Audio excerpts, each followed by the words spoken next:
मस्जिद दो हिस्सों में बनी। पहला इसको सस्टेनेबल करने का ख्याल था कि यार इसके नीचे दुकानें बनाई और उसके ऊपर बाली मंजिल पर ये मस्जिद बनाई।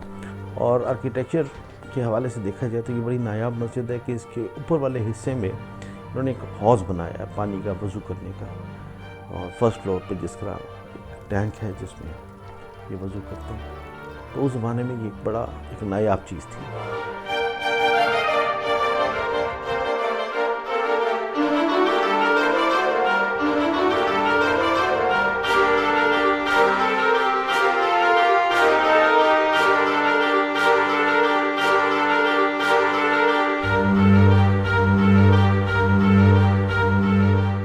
अरिजीत सिंह को एकदम ख्याल आया या किसी ने उनको मशवरा दिया कि जिस तरह आप गोल्डन टेम्पल पर या जिसको दरबार साहब अमृतसर पे आप सोने की भेंट चढ़ा रहे हैं, उसकी इमारत पे सोना चढ़ा रहे हैं, कितना अच्छा हो कि आप इस मस्जिद के गुंबदों पे भी सोना चढ़ा दें। तो महाराजा अरिजीत सिंह ने सरकारी तौर पे अब सरकारी सोना भेज के इस मस्जिद की गुंबदों पे इसको सुनहरा किया।